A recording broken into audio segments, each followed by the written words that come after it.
What up, everybody? I'm your host, JP, and this is my co-host, Josh. Hey, everyone. And welcome back to another episode of the spooky season. Ooh, FilmBros podcast.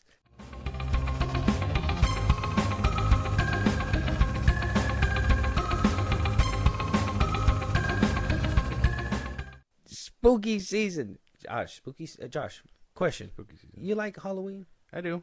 I think, yeah, it's a good You month. like the horror times? Yeah. See, I never thought you did, okay? Because I love horror. Mhm. I love horror movies. I love the genre, right?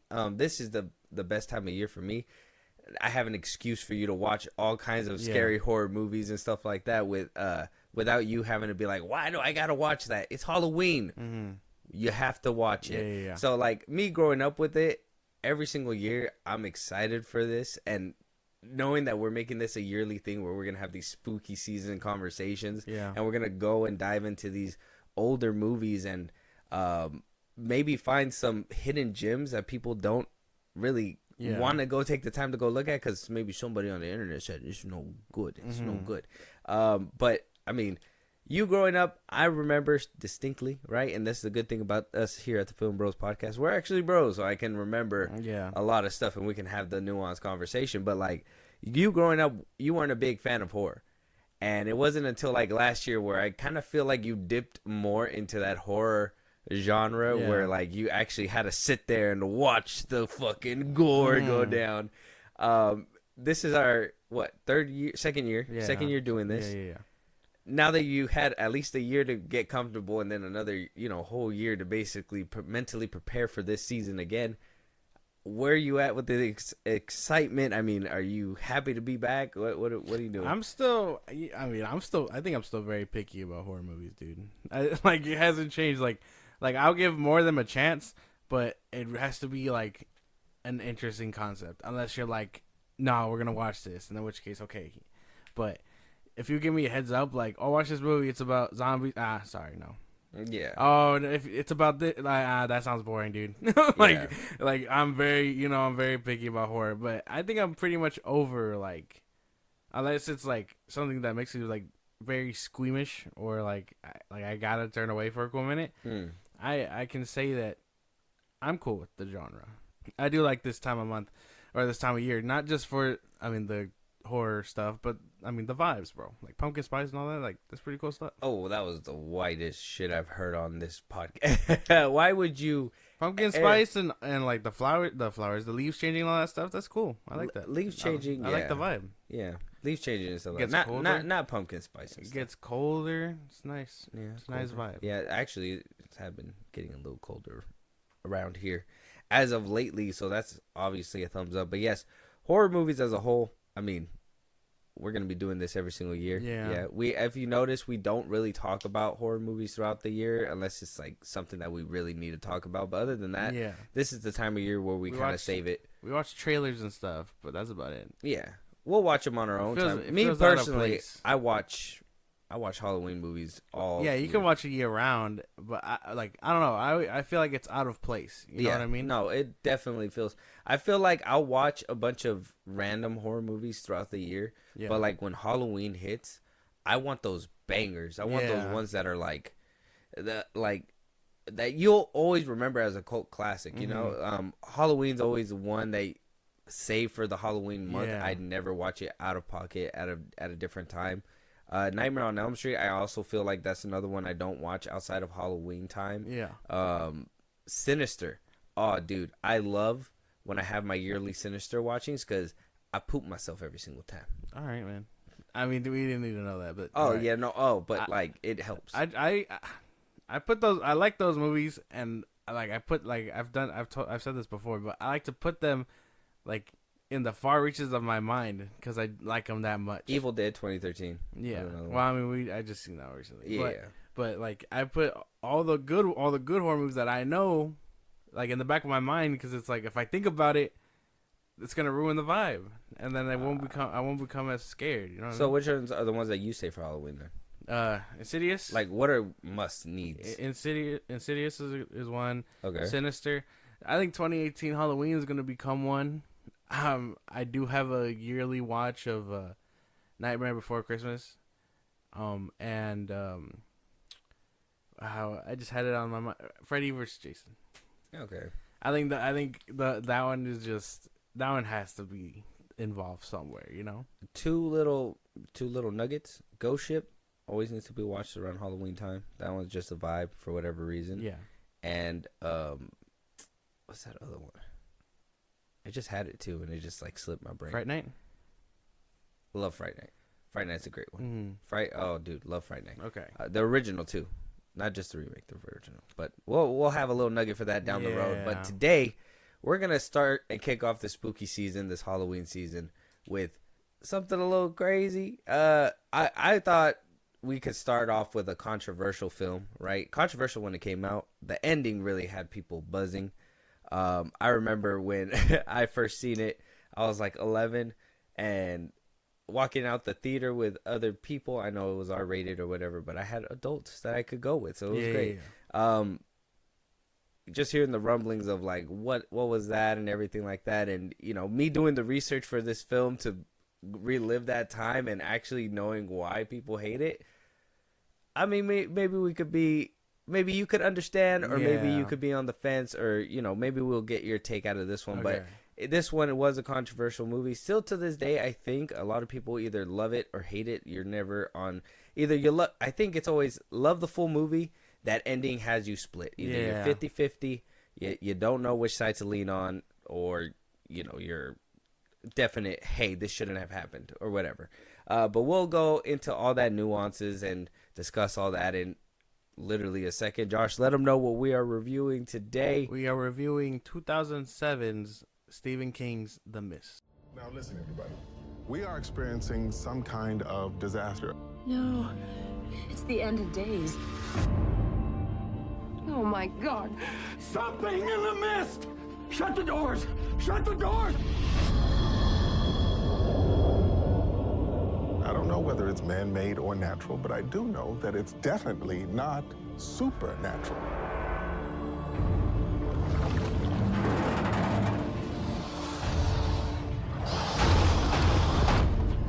Nobody else heard that sound? What sound? I don't know. Like something was like pressing against the door. But the only way we're gonna help ourselves is to seek rescue. We're going out.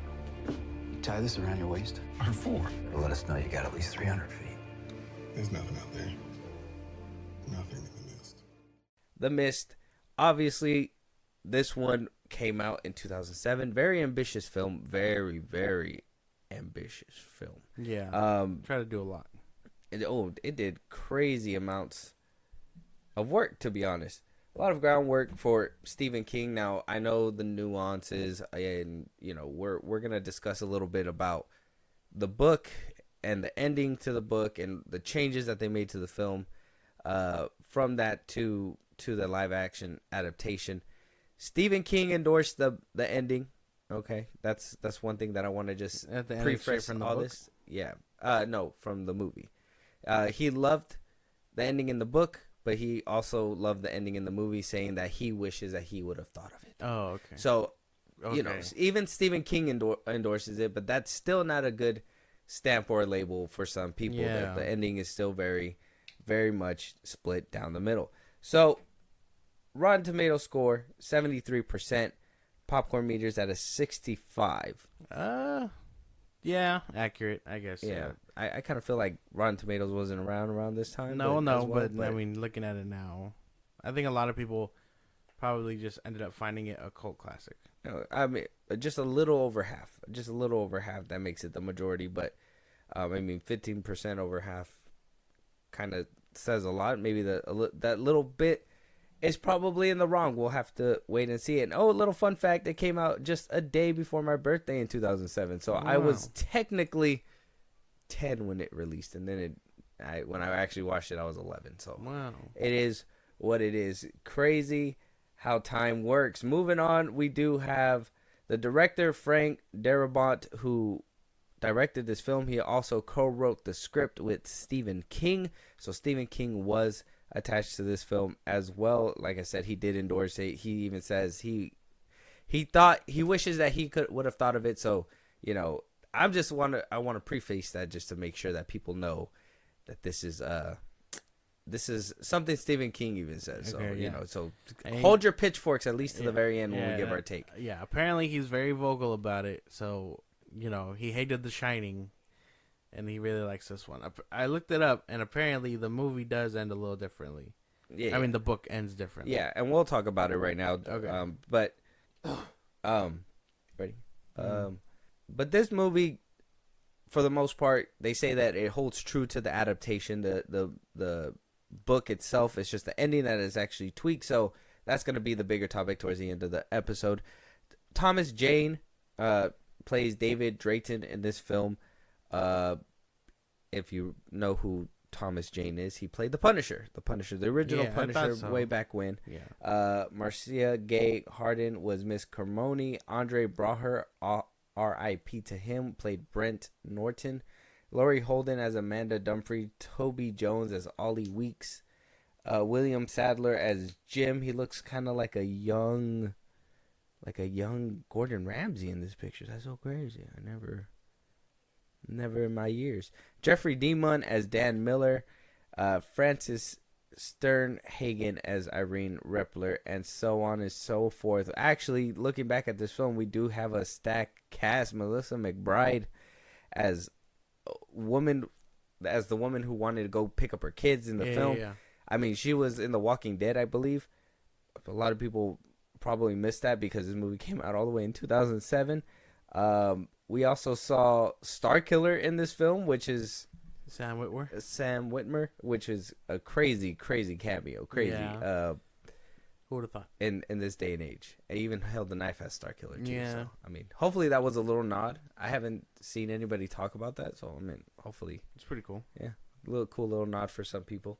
Had me in my chair like Leonardo DiCaprio. That was him. Spoilers for this one. This movie came out in 2007. All right. And like I said, we are going to talk about the ending. We're going to break that down towards the end of this episode. But we are going to talk about the film. So it's going to be very hard to avoid spoilers, especially with breaking down the ending. So spoilers throughout this whole episode. Just letting you know, I can't really dictate whether we're going to slip up or not. So I don't want to hold us accountable for that. So we're just gonna say spoilers here. Walk in with your own caution, and I mean, if we spoil it for you and you still want to go check it out for yourself and get your own opinions, be our guest. Yeah, go do that. Do that, please. Do it. We encourage it. Go watch it. Make up your own decision. So let's start off with this movie. Is going to be ranked and rated by its film. Okay, we're not gonna go off what the book said and what the movie said. We're going off by what the movie gave us, the intent of the film, the conversations, everything that happened. I'm just prefacing that right now, Josh, just to let you know that towards the end, some people aren't happy with the ending. You probably did your own research with this as well, and you can kind of tell where some of the conversations slide into. Mm-hmm. And I just want to make it abundantly clear, we're going straight off only the movie. Only the movie. So first things first, this movie is a Stephen King classic. Okay. All right. Josh, you hearing that it was coming out in 2000, or it was a 2007 film. How did you feel walking into this film before I start breaking down and letting everybody know what kind of happens in this film? How did you feel walking into this film? And knowing that it's kind of an older movie, were you worried? And this was your first viewing as well, right? Yeah. I wouldn't say I was worried, but I was expecting obviously dated CGI, things like that. Depending on if we got any, I didn't think we'd get any. I was just gonna be like, oh wow, this is an interesting concept, and then we end up seeing more. But I would say I've heard of it, but a lot of Stephen King novel turned movies. I haven't seen a lot of them. Yeah, there's a lot. Yeah, I mean, I can give you the ones I have seen. I've seen both It's, both the remake and the original. Yeah, both It's. I've seen Misery. Okay. And that's about it. Yeah. Well, Carrie, you've seen Carrie. I've seen Carrie. Okay, Carrie's good. Yeah, I've seen Carrie. Carrie. I didn't know that was him. My fault. Yeah, that's still him.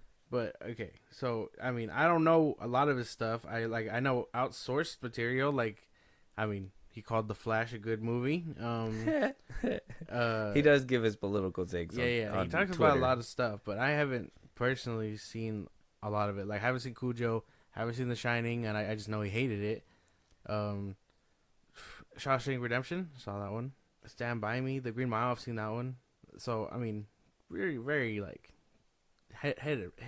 if they're not mainstream stuff, I guess I haven't seen it. Yeah, basically, and that's fine. Not everybody. I think Stephen King is with any horror, with all the horror genre. I think every single one has like their niches, and Yeah. Stephen King. I mean, I've seen a lot. Like I've seen that Firestarter one, and I've seen the remake of it, the one that came out, and they gave her like a Razzie for and shit like that. Like, Yeah. you know, don't be mean to little girls. Well, she came out in a movie. The one that I heard, the one that I heard was really good, like recently, was the No Sleep one or whatever. Oh, the one with Ewan McGregor. Yeah. Kind of shoots a lot of shots and puts some holes in The Shining that you're just like not ready for. Okay. But I mean, if you're a casual fan, yeah, I guess it would be decent for you, and it'll give you that modern edge to what a classic was, but not without giving it a couple bumps and bruises on this little canon timeline. So that's just up to some people. I mean, some people take it differently. It just depends. But Stephen King has always been like you said, just hit or miss, depending. If you like it, you like it. If this was more, a lot of people like to say it's connected in a bigger, larger continuity like the MCU. But if that was the case, Stephen King would be overseeing every single project, and he would make sure that every single one would be with his stamp of approval, and not be like, well, I like this one, I hated that one. You know what I mean? Well, It's some real George Lucas shit. Well, yeah, but if it's all like in its own pocket, like universe, I could understand that. Like just different phenomena happen around the world. Cloverfield, kind of. Cloverfield, yeah. Or like I told you, I think M. Night Shyamalan's movies are kind of all connected in some way, shape, or form. Mm-hmm. So I mean, I could see it happening, but like I said, I don't know much of his stuff to even want to dig into it. But as for this movie, I can say you were just like, we're gonna watch it, but I can't say that I was looking forward to it. You know what I mean? No, I know what you mean. I seen it. I seen it in your body language, but I was like, bro, you're gonna sit down and watch it. It's the horror time. I'm going to put a horror movie on that you're gonna love, you're gonna hate. We're gonna put it on and we're gonna have the discussion. It's okay, because if you hate these, I still hold them near my heart. Okay, I still hold them near my heart. I feel every horror movie is like, you'll have like those excellent ones like Drag Me to Hell. Oh, we should probably you have like the great ones like Drag Me to Hell, and then you have like the ones you don't talk about like Night Swim. Damn, crazy. Yeah, January fucking sucks. But sometimes you could just sit there and watch these horror movies and just have a laugh too, right? They could be comedy sometimes. You could sit there and just be like, why'd they do that? I think the one that I laughed the most out and I paid a ticket for and everything in the movie theaters, I think it was 2016's or 2017's Poltergeist, the remake. Yeah. Was in the theaters, busted out laughing. People did not know why, but I was like, dude, this is just comedy gold. Like, there's no way that you put this in a movie and was like, this is horror shit right here. No. So the horror genre does not go without its misses, but today we are praising, or more or less. You might be more or less. You may not be praising, Yeah, but okay. So in this film, we follow David Drayton and his son, where they're in a small town. He's there with his wife, and then tragedy strikes. A thunderstorm happens. A whole tree flies through a window. The next day, seems like it ravaged the whole town because even his neighbor had some issues.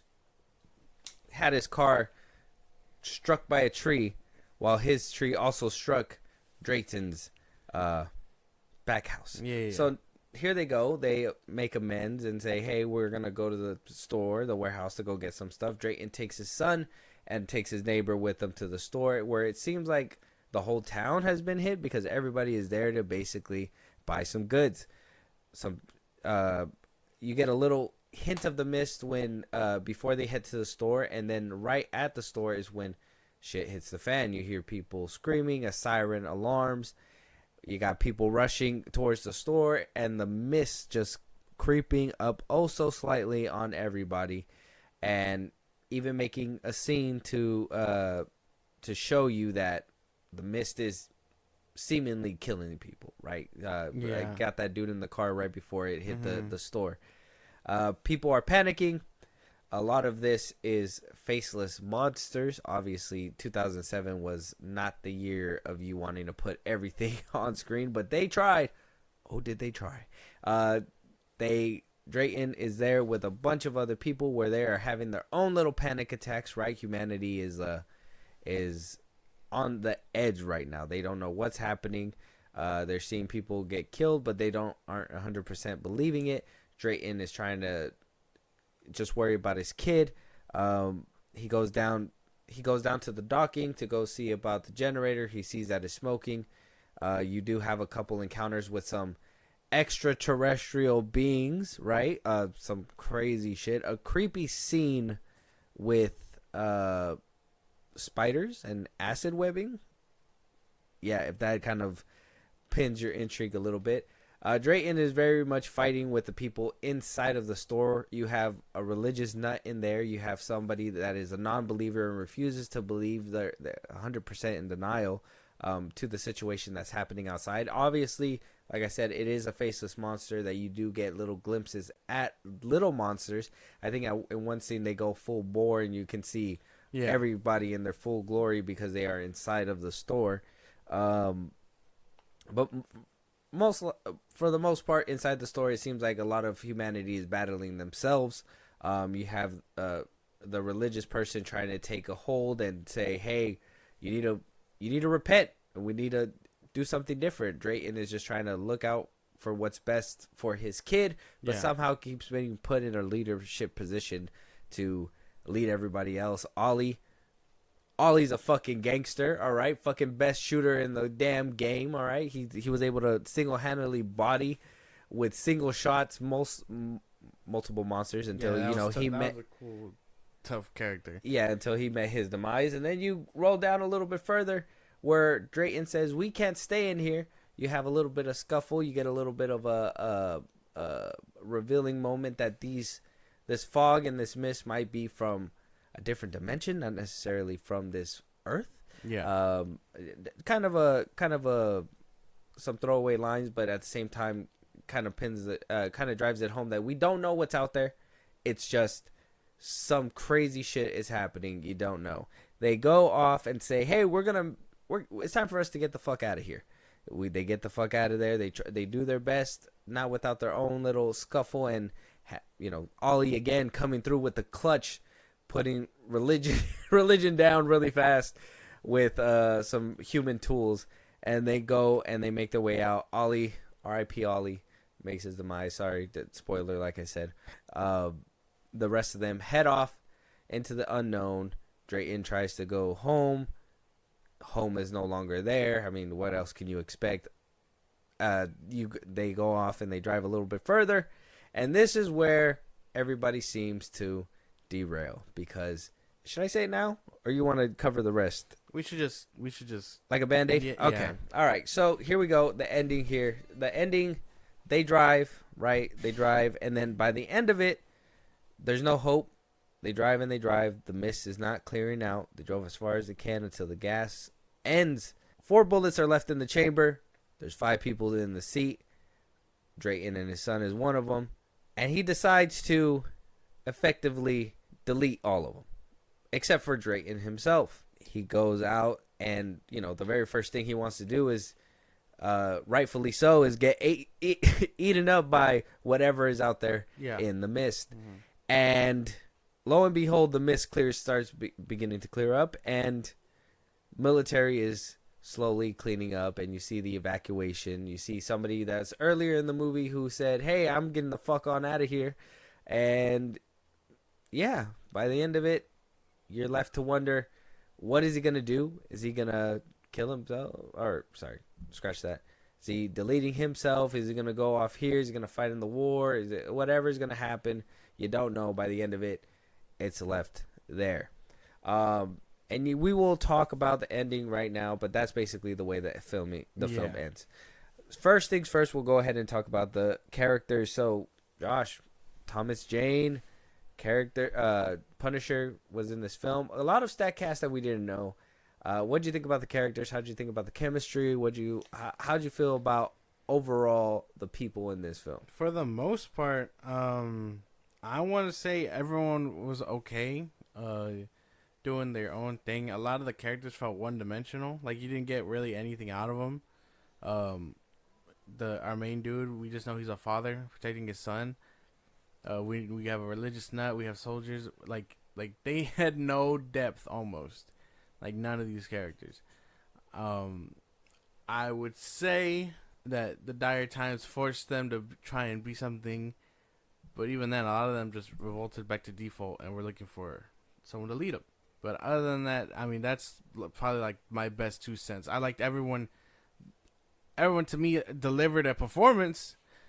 I don't think Oscar winning, but good. You know, good enough. Decent. I think one of the things about these like films, I think obviously the ones that shined were Thomas Jane. He had a shine for because he was the one mostly front and center in the on screen.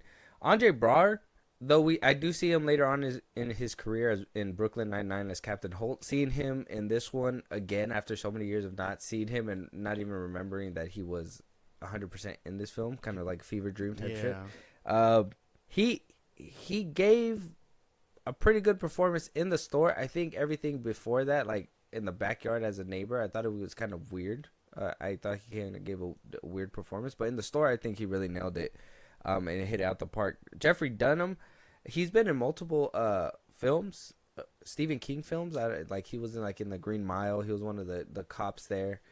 He does a lot of work with within the Stephen King universe. So I honestly don't feel like he really misses. And yeah, everybody else, like I even said too during the film, I was like, oh wow, Sam Witwer is not really getting any lines in this film until he absolutely needed to, right? Yeah. As soon as he got his lines, that's when shit started going sideways in his life. So you were just like, oh well, you know. Now we know we don't talk. Yeah, exactly, because then different shit happens. I would say the ones that gave the performance had to be Thomas Jane and probably Laurie Holden as Amanda. She was the one, the blonde, by the end of the film. So I think they did a good job. And honestly, the religious lady too. I think she did a phenomenal job. I think she did great. Even that whole scene where like she was with Whitmer, I think she did great too. Everybody else, I think they were one dimensional. They weren't really. They were the masses. You know what I mean? They were just They didn't even care what the fuck happened. They just wanted to look to somebody to lead. They didn't know. They didn't have no decision. If somebody said don't go outside because it's death, the rest of them were gonna stay. Yeah. You know what I mean? So I really expect too much out of them, but I would say at least those four, 5, those were good. Yeah, man. I don't know. I want to say that a good chunk of them just. The hillbillies, like the kid, like we're fine. The kid and the two that were downstairs. I think one of them we seen in multiple. David Jensen as Myron. Yeah. We seen him in multiple other movies as kind of like that side character, and I think he did a decent job. But like the other two rednecks that were just really there, even the kid, like they were just like whatever. There was a few of them that had some shaky performances. Yeah. But I would say, I mean. But I don't know if that's because of the story or if that's just because, oh man, this is what we got, you know? And I would prefer that. I think the money that showed you, like, the money went mostly to the. Yeah, and at least if the story was good, it would have been like, the story's good, but these characters suck. Wait, what'd you say towards the end there? That at least the story's good, at least that the story's good, but the characters suck, because that's what I got from this movie. So you didn't care about Drayden? Not really. I think once they get stuck into the thing, yeah, this is like your community and stuff, and a lot of it is like, oh, well, we know each other, but not really. You're just trapped in here with your neighbor, but you don't really know your neighbor. Exactly. But then it's kind of like none of them were really like painting that picture, and then when they started ganging up on each other. That's when they were like, "What do you mean? You know me. I'm him. I'm this guy. I'm in the community. This and that." That's not true because even the religious nut, when she was there, she was like, oh, that's death and everything like that. And then you could tell, like in the film in the beginning, like nobody wanted to agree with her. Everybody was quiet. Everybody was like, oh, like I got shit that I got to worry about, whatever, blah, blah, blah. Like she was kind of making sense in the beginning, and then as you could tell as time progressed, like. She didn't even need to speak anymore. Everybody around her was like, yeah, that's bad. We know that's bad. Yeah. That's like mob mentality, not out yeah, of any personal but choice. the main pieces that were causing the mob mentality were at least there, and were pushing that and that narrative. But you could see as the time went on that like that those few were actually the main pieces on the board that were turning the tide. You had factions within there, right? You had the little bit of people that were like, nah, fuck that, nothing's happening, we're leaving. Yeah. What happened to them? You had the other ones that were like, that could be swayed anywhere. You even seen that with the hillbilly dude. Like by the end of it, he was with the religious lady. Yeah. So like, I would say at least for the most part, the people that needed to do something, they did something. But the rest of them, it was meant for them to be sheep. Yeah, but man, that doesn't make for anything interesting outside of like mob mentality and story. That makes everything to be interesting because then you get the nuances of like, all we know about it's not mob mentality if it's survival. It's not necessarily like they're going up against anybody. They're just doing what's best for them that they think is going to be the better option of survival. And that I think that's when you get the most interesting stories. I think that the whole direction too with I think the monsters are kind of like characters in this one, or the Mist is, because the Mist being kind of faceless to a certain extent. Like, yeah, you would get those like, which I personally don't think in the film they needed, were like actually showing the monsters like full on frontal. The spider ones were just kind of like a little creepy. Yeah. But I would say like even the Mist, it being faceless, kind of helped with that tension when it came down to the people inside of the store, because you were able to get that extra, like, what's happening out there. Like, even though you got physical proof and them still not believing it, shows you the kind of people, the way that people are in reality. That, you know, you could show it straight to their face, but they're still not going to believe you if they choose not to believe you. It's a very like what you're nuanced take. Well, I don't know, because what you're talking about sounds more like story to me. You know what I mean? Outside of the characters brought that story to life. You wouldn't be able to have that story without the characters showing you that emotion and that different circumstances. They're flat as paper, bro. The only ones that we know about are the two that we get in the beginning. We got the family, and then we get Andrew Barr's character. Andre Braugher's character. Sorry, what was his name? Brent. We get that. We know that he's an out-of-towner. He doesn't know much. He's been talking about cutting down a tree. He's basically his neighbor's pain in the ass. And then we get David, Brent, and his family. We don't know anything about the wife. We know that he's a painter. Cool stuff. I like seeing the call to the thing and all that. That was cool. But I mean, he's just a painter. I mean, the little boy's a little boy, so I mean, you can't really do him dirty like that. But I mean, nothing interesting. Hey, bro, no soccer today. Like, nothing. The story kind of just flows through and forces them into a box for the story to play out. Spider-Man just gets bit by a spider so the story could play out. That's what you're basically saying. Peter Parker. What do you mean? Peter Parker before he gets bit was a character. He wasn't just No, he was a nerd with like who you got characterization before he even gets bit. What are you talking about? These characters didn't feel like anything. I couldn't feel for them outside of like, oh damn, that kind of sucks. You said, anyways. But the thing is that even in the beginning, them having that tension and them squashing that beef and then showing you that, you know, he is a family man. What else do you want them to say about the kid? What do you want him to say in the drive to a grocery store? You want him to give you exposition out the ass or something? Like what did you want? They gave you a little bit. They were like, well, they showed you all the story stuff going on, the military and all that stuff. Mm-hmm. On the outside, them driving through, stuff like that. Like, you know, the little bit of panic. It was them needing to be there at that place for the story to kick off anyways. Yeah, I don't know. I think character-wise, they kind of fall flat. But who? Which ones? All of them. Who's all of them? The only interesting one and it was because it was so coded in religion, was the religious chick, and even then, she was the most annoying part. I could agree with that annoying part. But like everyone else didn't really feel like they had anything else going on. So if that's the premise, the blonde chick, cool. No. The blonde chick, no. Ollie, kind of. because they didn't really sit you down with them. How long was this movie? This movie was like, oh, it was like 2 hours. Yeah, they had like 2 hours, and they didn't really dive into like the blonde chick, the old lady. They just show up, get locked in, and they just know each other because it's a small town. But like, we don't know them. We're just supposed to follow them through because they know each other. Like, we shop at the same grocery store every Tuesday. Hi. But it doesn't do anything. Like, you can feel emotionally invested to a certain point, but eventually it becomes like, oh man, this person's just being stupid. But that's the terrifying part, though.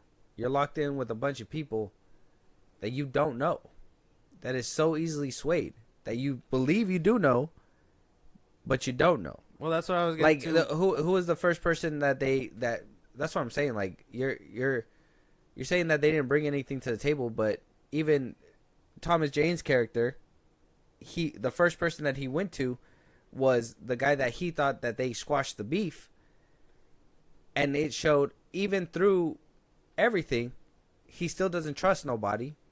It's still in denial. They show you the piece. He's still on the fence. They have that back and forth.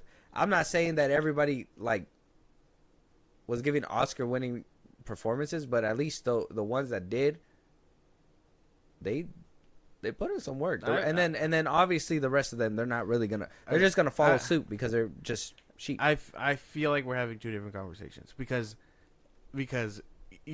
I'm not performance wise. Yeah, everyone did their thing. I'm talking character wise. Like, they don't do anything outside of like panic. You get what I'm saying? Like, Thomas Jane did really good. I knew he was the Punisher. I'm like, oh, he's a good actor, but his character doesn't do much. We don't know anything about him outside of he's a painter.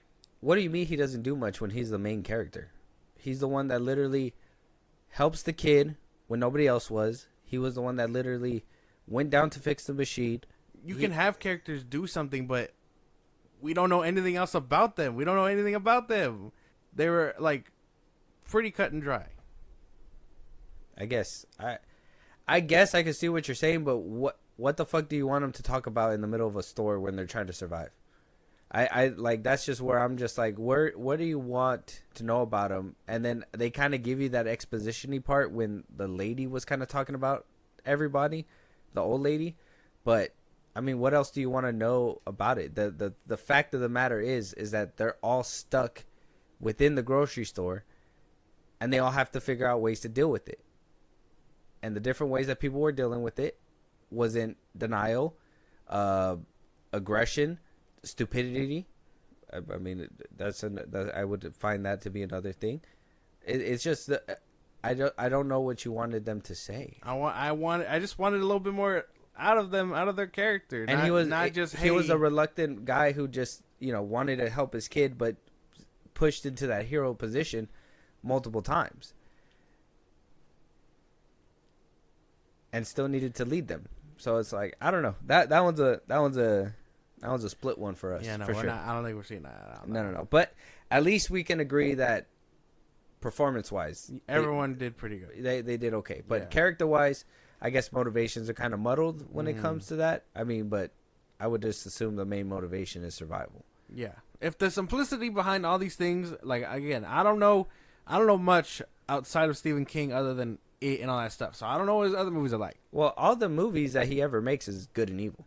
Yeah. So but are they all this simple? Are they all like oh, they're for this one they're trapped in a box and they just have to escape, or like do they get a little bit more complex? Because I've seen The Green Mile and that gets pretty complex. Yeah, and I mean, Shawshank Redemption. I mean, yeah. So Carrie gets kind of complex. Mm-hmm.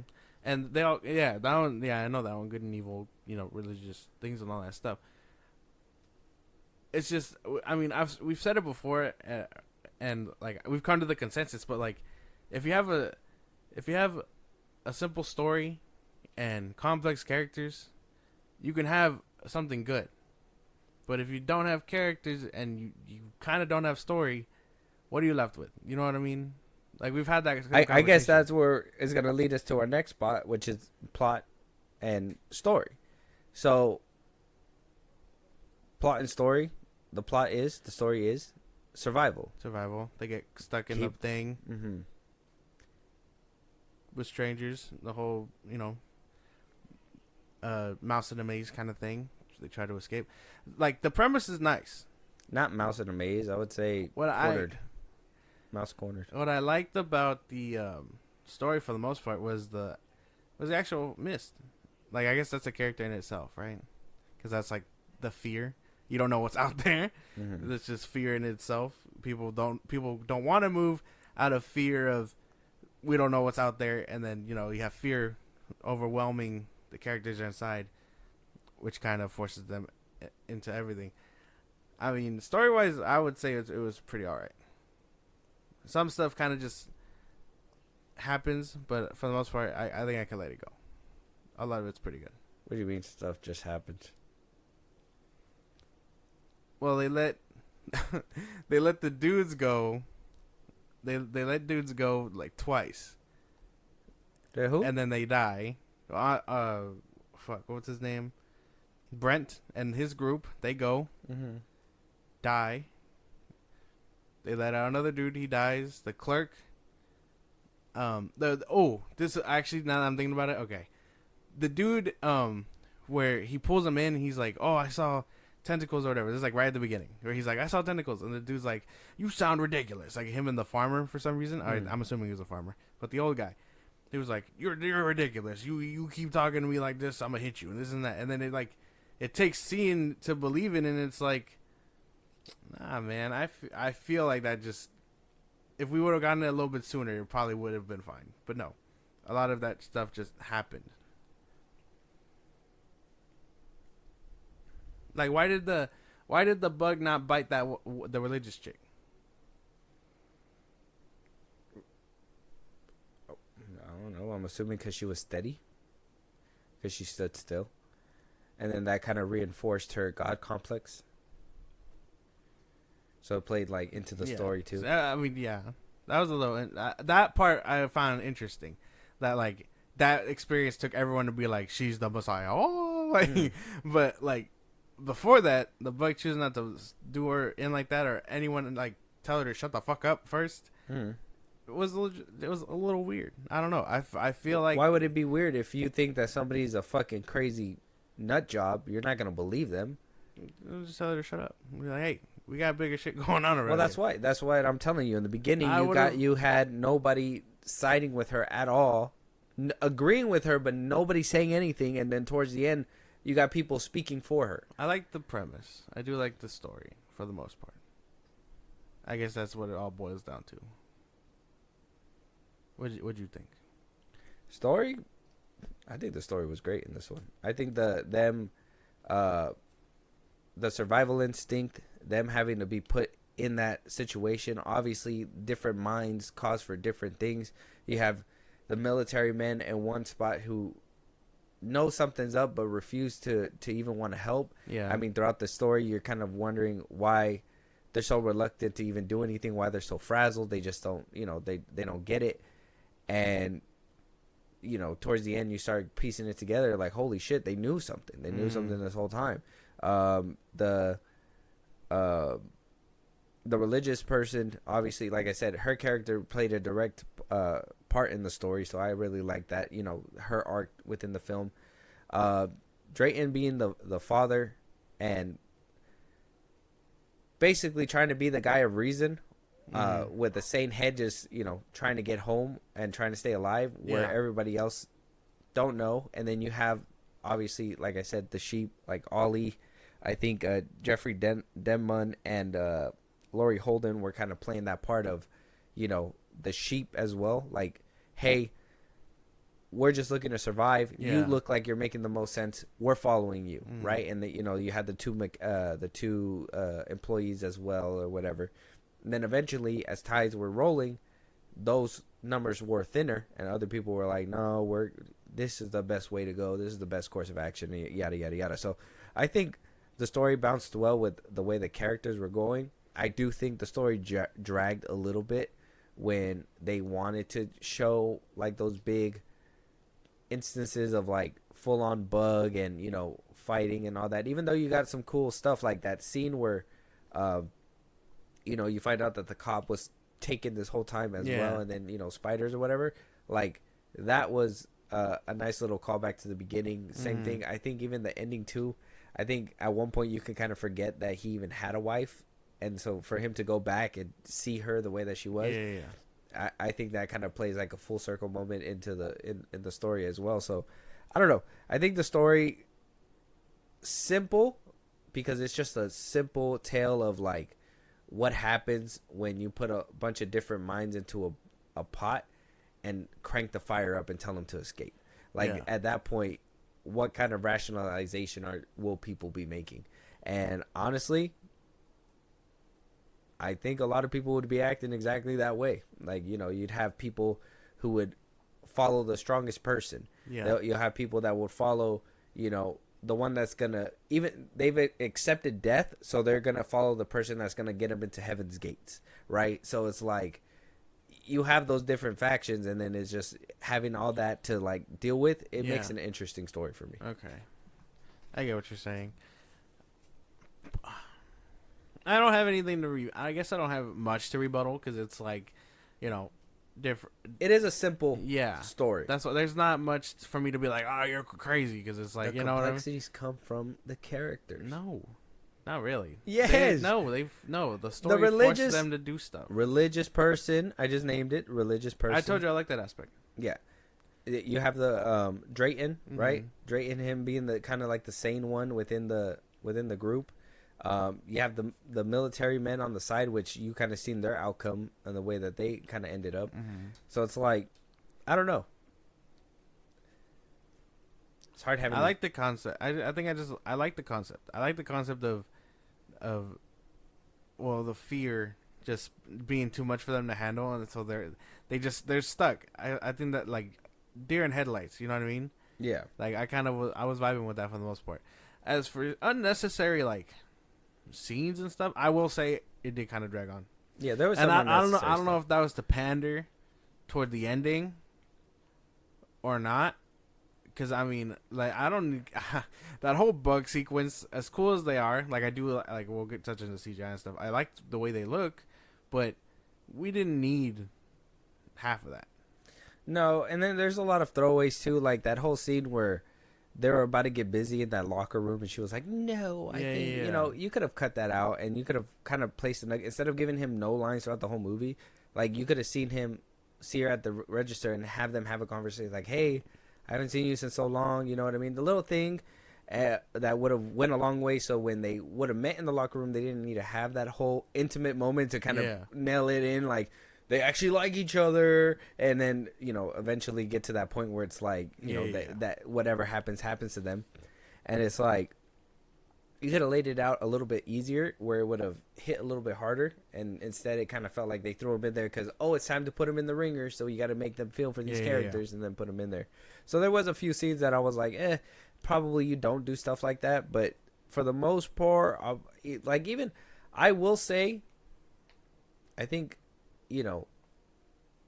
them going to the pharmacy, there was a few things that could have probably not happened, but it did.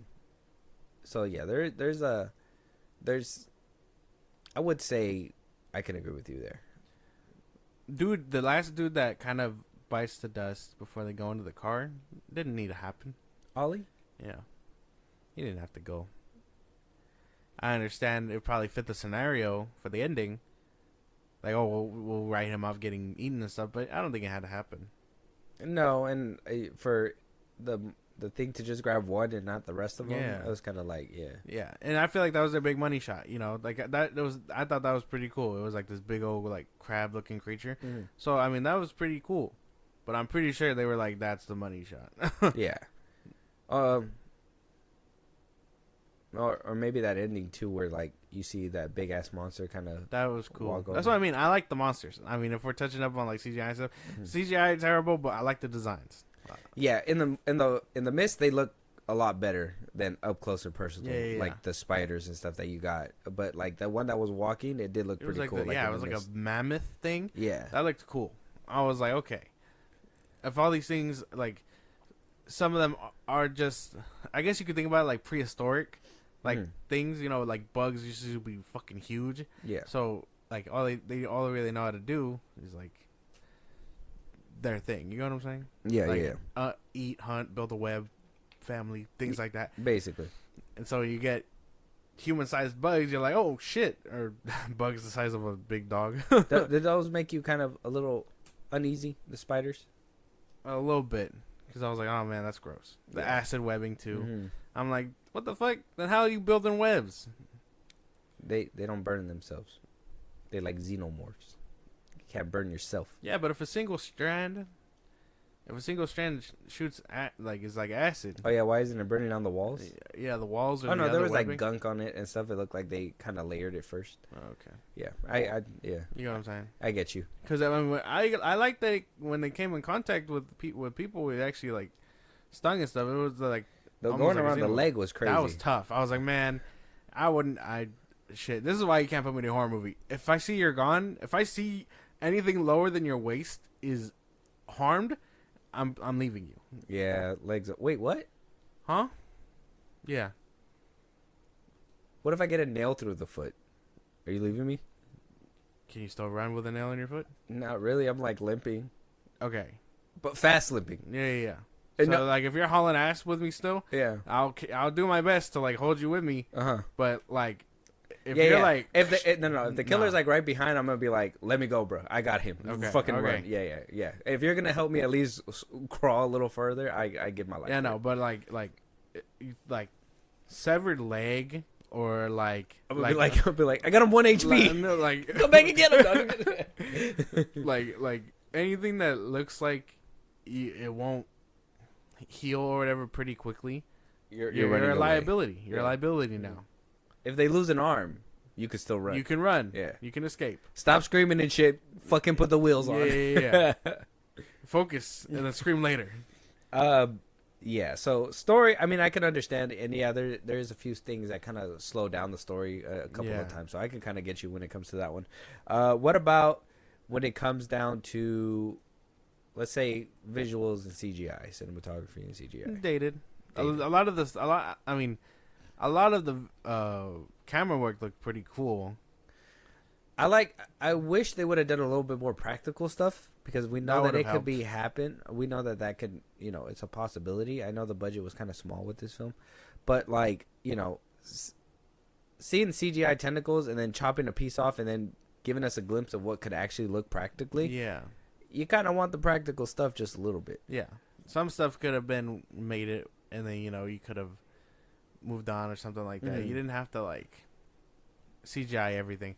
Even like if you were gonna do the webs, like you could have done like fake webbing or Right, whatever. just throw it in the frame. It's just one guy. Or Yeah. something.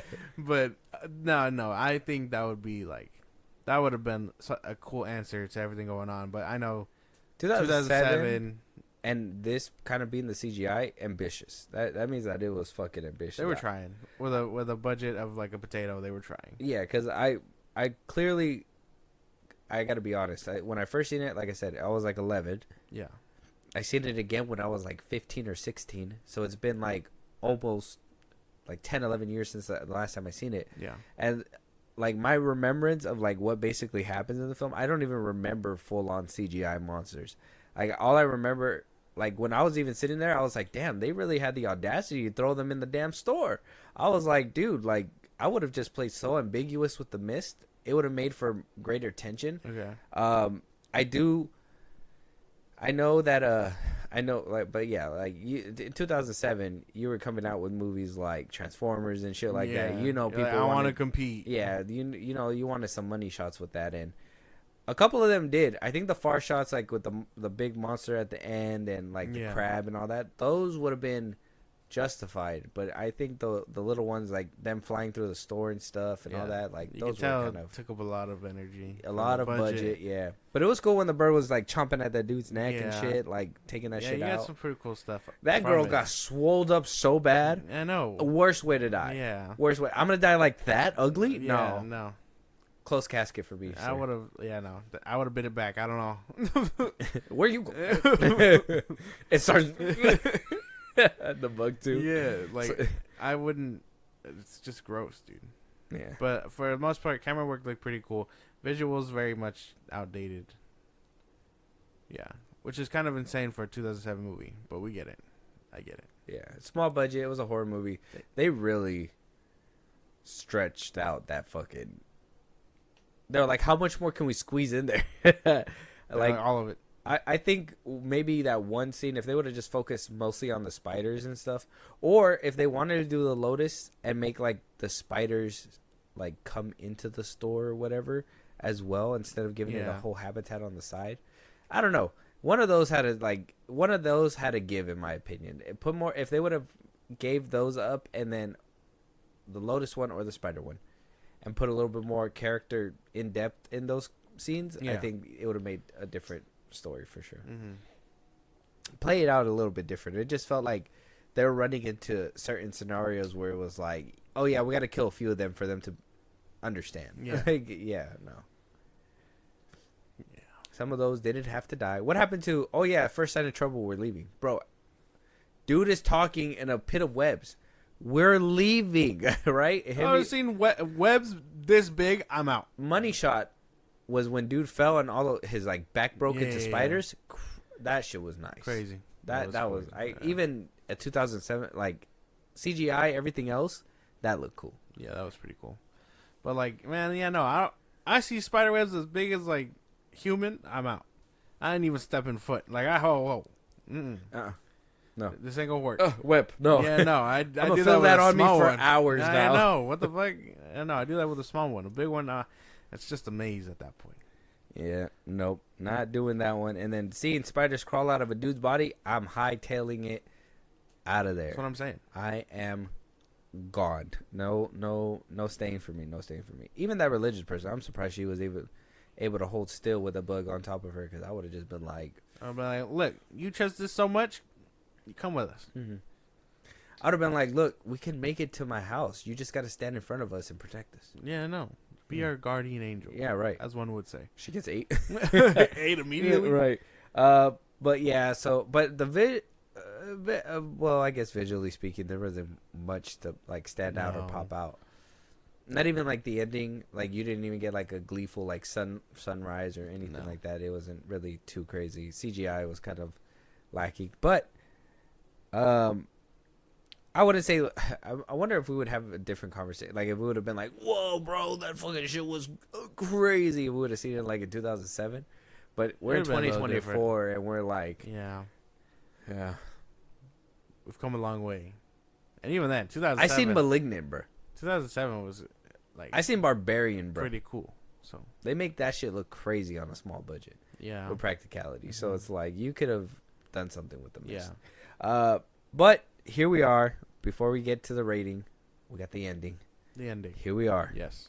Controversial ending, and then we'll put everything all up together, give it a rating, and then we'll pass it on to y'all so you guys can let us know. So first things first, I think we'll talk about what happened in the original ending that got people pissed off, and I had to do a couple of look-throughs, look-sees, and twist ending galore for sure. So first things first, in the book, it seems as though they were heading out in the mist, all 5 of them, that they continued to drive into the mist. The book basically ends ambiguous, where they never leave the mist, they just continue driving. Yeah. And that's basically Finn. Like they just ride into the fog, or the mist. Not to be confused with the fog. 2005's the fog. They drive off into the mist, and they're never seen again. Like that's the ending. That's the end of the book. That's basically what I got. No, nothing different. No, they catch up with military. Nothing. They just drive off into the mist. That's the end of the movie. Yeah. That would have been the end of the movie. Frank had different plans, though. He said, you know what? We are going to give you something crazy. Something insane. Something that's going to really make you think. And in this one, obviously, like I said, Drayden unalives the rest of them. Yeah. And he is the one who has to live with it. Depending on how he lives with it is up to the viewer, because that's where the movie ends. He sees the military arrive after they ran out of gas. He does what he does, and he wants to get 8, but he can't because the mist dissipates, and the military is there cleaning everybody up, the aliens and whatnot. I mean, Josh, your take on the ending? What did you feel? Man, tragic. And while I do like it, I don't know. I think for the movie that it was telling, and for sake of like runtime and avoiding dragging on, it probably should have ended with them just going into the fog. But I do like the ending. It's tragic. It really puts it into perspective. I know we joked about it because now he's just has to explain that he shot up 4 people for nothing. Yeah. But like, sir, what happened here? They all have the same wound. But like I would say that for technical purposes, it probably didn't have to play out like that. Okay. When I first seen it, that shit was crazy. You know, you're always like, man, they don't have the balls to do it, especially with a kid in the room, right? Sure, they did. When I saw it as a child, I was like, oh man, like that's so. I thought it was dumb. I thought I was dumb because I was like, hey, and like, why would you do that? But then I grew up a little bit, right? And when I seen it about 10 years ago, I understood the message then. I was like, okay, when you lose all hope, what do you do? Yeah. Right? When you're at that point, what do? You promised your son the monsters weren't going to get you. Like, what can you have done besides that? Wait a couple minutes. That's, you know, a couple arguments that I hear online and stuff like that. You don't know how long it was going to last. Yeah, so for it to happen that way and, you know, hope to be completely gone, it's like, you know, I kind of understood it. From a film perspective now, I do see what you're saying, and it's like, yeah, it seemed like at first glance you could kind of see it as, oh, this is like, we need to end the movie already. It's time to wrap up, kind of thing, right? And, you know, put it in there. You're gonna get shock value and everything by the end of it, and then you go home scratching your head, wondering what the fuck just happened, right? And that's how it left a lot of people, right? It left a lot of people. We have right here an article, right, from Inverse, and I'm gonna tell you what their take was, and I'm gonna give you a couple other reviews here that, you know, with people's other takes, they give this film 1 star and what their gripes are when it comes to this film. Okay. So the ending here from the Inverse article says, "The Mist is a pretty solid movie. The ending is ironing porn. It's cheap, unearned tragedy. It's perfect comedic timing without meaning to be. It's a mid-level Twilight Zone twist without following a movie that didn't need it. The ending is really all that anyone remembers from The Mist. Is such a brutally contrived, improbability timed series of events that you didn't really get a moment to appreciate David's loss or anything that came before it. Rather than focus on the tragedy, you focus on how close he was to avoiding it. All they had to do was sit there. David fucks up so perfectly by not waiting 120 seconds before committing a triple homicide." Yeah. And the misguided name of mercy, if you're shocked, it's not because of the deaths. It's because of the ironies for irony's sake.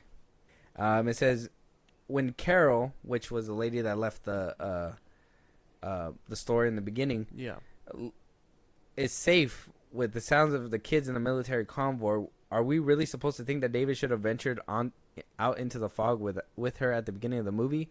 Is he being punished for this hubris? Was the lesson patience is a virtue, so don't shoot your son in the face? Maybe, but that's what they're going for. They failed, and ultimately the message the Mist conveys with its ending is LOL, sucks to be you, dude. Damn.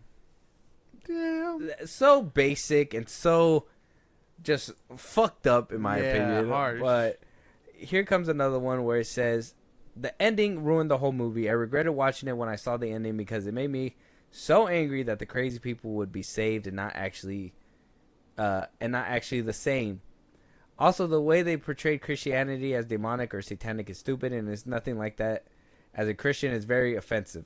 Okay, shut up, dude. We're moving on from that one.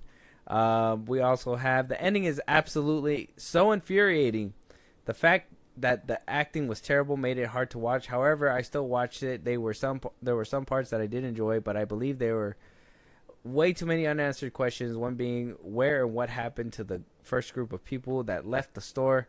Another being where these things came from. I know that the Arrowhead Project has caused a miss, but how were they able to come? Well, I mean, if you're slipping through different dimensions, I mean, do you really know? You need to know. Yeah, like, do you need to know how it came through? It's kind of like watching Cloverfield. Like, you don't know how the monster came through. You just know it's fucking ravaging, right? Yeah.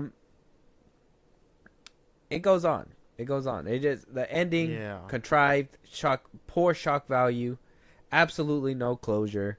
Shock value.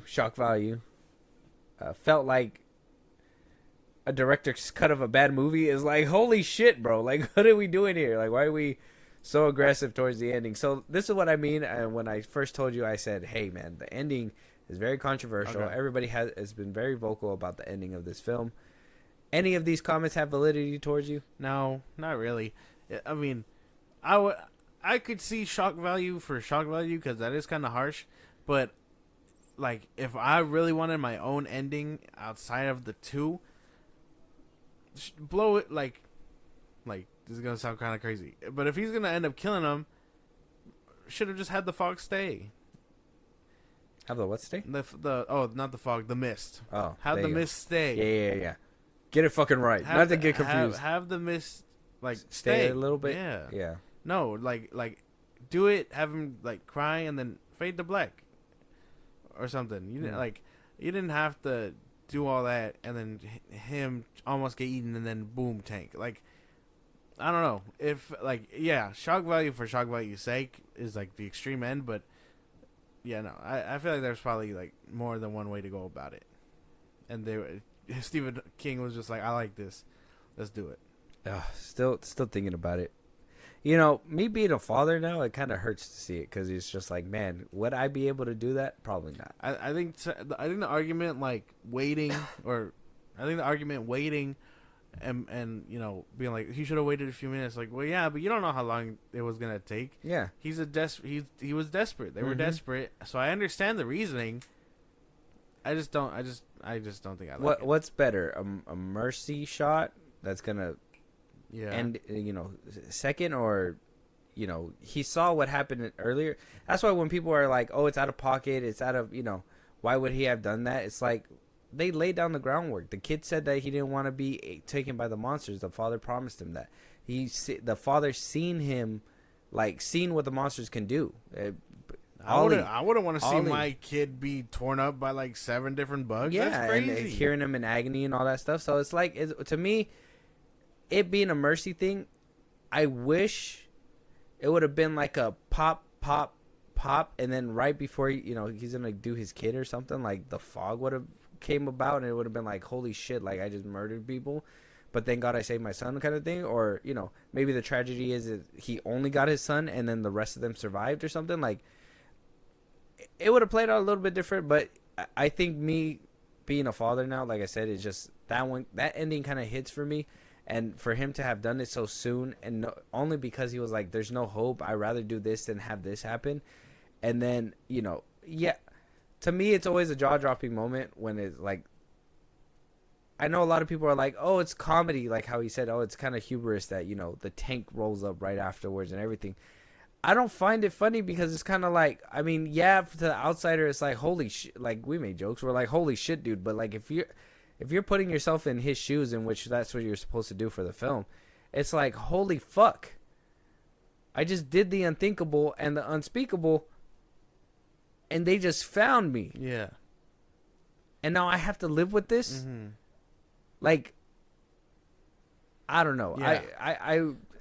I think it's a hard-hitting piece, and yeah, I think for shock value's sake, I can kind of see that angle only because it's like you said, let's wrap it up, leave them with and then they leave the thing. So I mean, that could have probably been it. Looking at it from hindsight perspective, now that I've seen it a few times. If you really want to be like harsh about it, that's the route you take. But I think irony and all that other stuff doesn't really play a piece in it.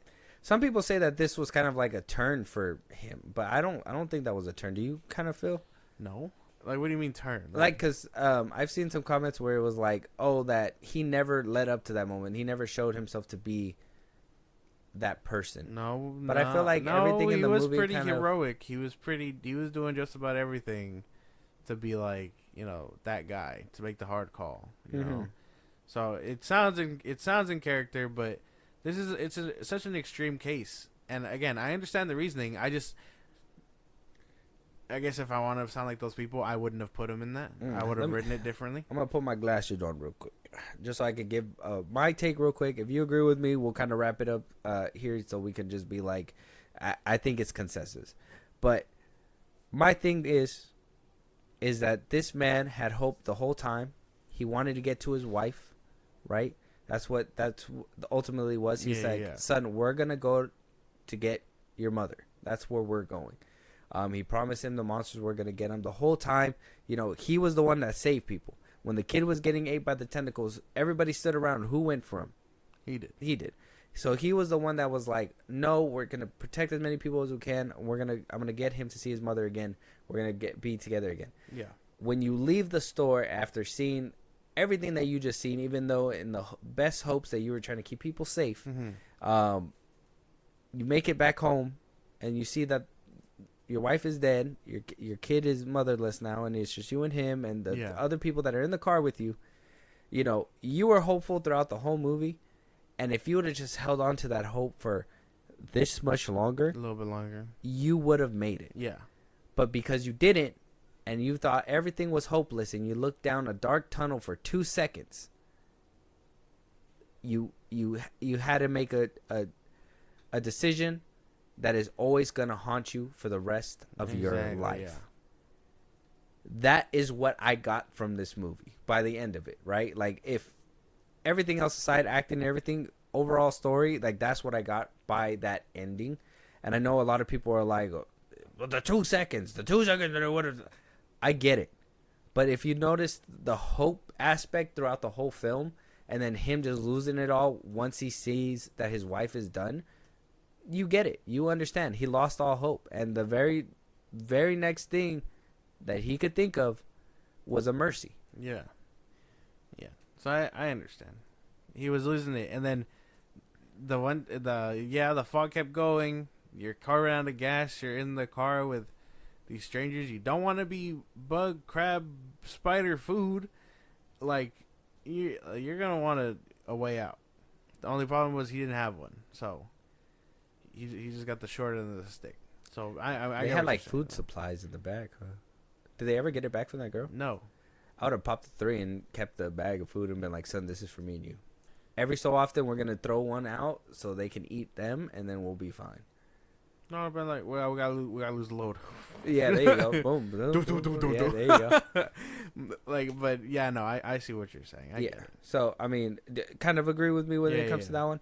So, I guess from your perspective, because of me, I wouldn't change the ending. But would you have preferred something different, or you kind of feel like this is? Okay? I think Drive. I think this the driving would have been better for you. Yeah. Okay. Just for sake of runtime. I can see that. Because they drove into the fog, and we got like 10 different cuts of just them driving through fog, and we could have done without that. Yeah, it could have faded to black at that point if they really wanted to. Yeah. But then you get that cool scene where the monster walks by. Oh, that's true. Yeah. I can't win them the all. good with the bad, the happy with the sad. So with that though, I mean, if you want to give us your last thoughts on this, and then give us your ranking or your rating from 1 to 10, 10 being the best, 1 being the worst, 5 being in the middle, go ahead. Unexpected for sure. I will say I did like it for the most part. I think this movie has a lot of gripes, and it being the kind of movie that it is, because it does have a lot of interesting kills, and I do like the bugs and stuff. But man, it just looks so weird. Maybe if they had like a rebooted version. Like if somewhere down the line they were like, let's just redo it, tell the same story, but just upgrade the visuals and all that kinds of stuff, I'd be down for it a lot more. But for this one specifically, it's probably like a 6 out of 10. You haven't seen the Netflix Mist, did you? They have one? They have one. No. It's a series. Oh, okay. Dog shit. Don't ever watch it. Damn. Yeah, Okay. Don't ever watch it. But okay, you gave it a 6? Yeah, 6 out of 10. I should. Acid spider your leg. That's what. Gross. Yeah. Yeah. See, watching it back now, very much dated. Right. It's something that is like, like you're looking at it, you're just like, damn, man. You gotta use a little practicality in there. You could have mixed it up with just a little bit, right? Other than that, story holds up for me. I think this is one of the ones that I can come back to revisit every so often. I don't think this is one that you could watch all the time, but something that like kind of reminds you that like, how do you say? Kind of like, you know, we get a lot of those movies where like the world's ending. You know, 2012. You got Leave the World Behind with that Tesla one on Netflix. Like you get all those movies where you see how humanity reacts to like tragedy, catastrophic nature, stuff like that. I really much enjoy those movies because I'm like, yeah, all these motherfuckers would act like this, and this is why I can't trust none of y'all. Because if we're ever in a store, I'm probably taking you guys out like Among Us, bro. Like I'm taking you guys out one by one. I'm the imposter. Jokes on you guys. All the food's gonna be for me, right? I'm gonna pop someone. I'm gonna point and be like, he did it. Everybody's gonna go after him. It's gonna be good for me. I think everybody, the way that people are played in this film are played to a T. I know that Josh has a different take on that. Yeah. But I personally enjoy this film for what it came out to be. Even the ending too. Me being older too gives me a lot more appreciation for it as well. Some comments can be harsh. A few of them were harsh, like shock value and whatnot. And I can't agree with Josh when he does say that like it could have cut off with them just driving into the fog, and it probably would have given the same illusion, right? Like they just are forever gonna drive, and eventually they're gonna run out of gas and die. Like that's just basically what the consensus would be. I give this movie a solid 7.5. Oh, okay. Not bad. 7.5, yeah. It's a classic. I think the 0.5 is for Stephen King endorsing the ending there. Shout out to Stephen. Wait, he endorsed The Flash too. Maybe not all takes are good from him, but this one for sure. I think I'm agreeing with this one. 7.5 because I think this film does what it's intended, and my understanding by the end of it is that hope is a powerful thing. Yeah. Once hope is gone, you turn into your primitive state, which is fight or flight, right? And it was a nice sentiment. It was nice to see it. It was cool. It's a cool little movie to watch once in a while. Like I said, not all the time, not every time viewing, but great way to start off this spooky season, in my opinion. Let us know what you guys think, though. Check out the movie. Have you seen it already? If you did, let us know your guys' thoughts. Did you like the ending? Were the characters crazy? Did you like seeing the Punisher? I mean, he did grab a comic book. It wasn't the Punisher comic book. I think it was like Hellboy or something. Yeah, right? It looked pretty cool. There's a lot of cool little nuggets in here. A lot of where horror's roots came from in this movie. There's a lot of experimental, very big, like let's go ahead and try to make this movie an event type shit, kind of like Cloverfield did back in the day and whatnot. So you can see the little breadcrumbs and beginnings of this early or late 2000s movie, and then we get onto the 2010s and whatnot. Let us know you guys' thoughts. Any movies you guys want us to review, any topics. Come on, spooky season's here. If you want to hear us do another spooky movie, we'll be happy to add it into a slot over the topical ones if you guys want it so bad. So let us know for the spooky season, and for the Christmas season is going to be coming up too. What kind of Christmas movies you guys want us to be talking about, all that stuff, even though I already know. I know what you guys do. You guys go Halloween, Christmas. Hate that shit. Thanksgiving's right there, right next to my birthday. But I hate when that happens. So we're I'm just looking ahead though. But let us know what you guys think. Josh, let them know where they can do all that kind of stuff and hit us up and talk to us and yada yada yada. Twitter, TikTok, Instagram at FilmBros Podcast. We post our episodes are up. You can hit us up there for any news or movies you want us to cover. Buzzsprout, links in the bios of social I just gave you, so like Patreon, subscribe and help the show grow. We greatly appreciate it. You can listen to us anywhere you get your podcast, at Film Bros Podcast, Spotify, YouTube Music, Apple Podcasts, we're in a bunch of places. Again, wherever you get your podcasts. Be part of the conversation, Twitch at FilmBros Podcast, and when it's all said and done, subscribe to our YouTube at FilmBros Podcast. Yes, and whoa, PSA real quick before we wrap it up, letting you guys know, we are now in October. By the time you guys hear this, we are now in October. We are cutting back from 3 episodes to 2 episodes. We are basically leaving the PSA up until this point. This is going to be the last PSA when it comes to that. Make sure you hit the notification bell so you guys know when we're dropping. It's going to be Mondays and Fridays, right, Josh? Mondays and Fridays. Mondays and Fridays. We're going to be focusing on a little bit more on our production side, our YouTube videos and whatnot, and we're going to be making more videos and putting them out for you guys, loading up a little bit more so we can ensure that even if hiccups happen within our lives, we're going to be able to have episodes for you guys always.